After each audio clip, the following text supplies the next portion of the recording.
জিয়াউর রহমানকে কিভাবে পাকিস্তানের চর বানানো হয়। মানে আপনি চিন্তা করে দেখেন, যেই কালো কোট পরা পেঙ্গুইনদের নেতা শেখ মুজিব পালায় চলে যায়, ও হইল জাতির জনক। আর যে জীবনের ঝুঁকি নিয়ে নিজের কমান্ডারকে মাইরা বলতেছে যে আমি প্রতিবাদ করলাম, যুদ্ধ শুরু হইলো, সে হইল পাকিস্তানের চর। মানে খেয়াল করে দেখেন যে পলিটিক্স অফ ন্যারেটিভ, যে বয়ানের রাজনীতিটা কিভাবে তৈরি হয়। যেই খালেদা জিয়া দেশ ছেড়ে পালায় নাই কোনোদিন, 111-এর সময় দেশ ছেড়ে পালায় নাই, বাংলাদেশে রয়ে গেছে, রিপিটেড আপনার অফার থাকার পরেও সেই খালেদা জিয়া সম্পর্কে হেন কোনো বাজে কথা নাই যা হাসিনা আওয়ামী এই চক্রের মুখ থেকে বের হয় নাই। কিন্তু উল্টা দেখেন, যে পালায় না অথচ ওর গোষ্ঠী শুদ্ধ সবার পালানোর ইতিহাস আছে, ও বারবার পালায় কিন্তু আবার। কিন্তু ও হইলো আবার স্বাধীনতার পক্ষের চেতনার লোক আর কি। তাহলে যে পালায় নাই সে হইল আমাদের শত্রু, দেশের শত্রু।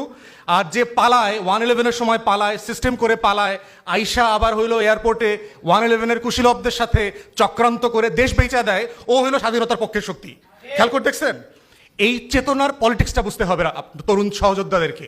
যদি আপনারা ফিউচারে বাংলাদেশপন্থী রাজনীতি করতে চান, যে ব্যানারে করেন, দিন শেষে আমাদের রাজনীতিটা হচ্ছে বাংলাদেশপন্থী রাজনীতি। সেটা বিএনপির ব্যানারে করেন, জামাত শিবিরের ব্যানারে করেন, এবি পার্টির ব্যানারে করেন, এনসিপির ব্যানারে করেন, কোনো সমস্যা নাই।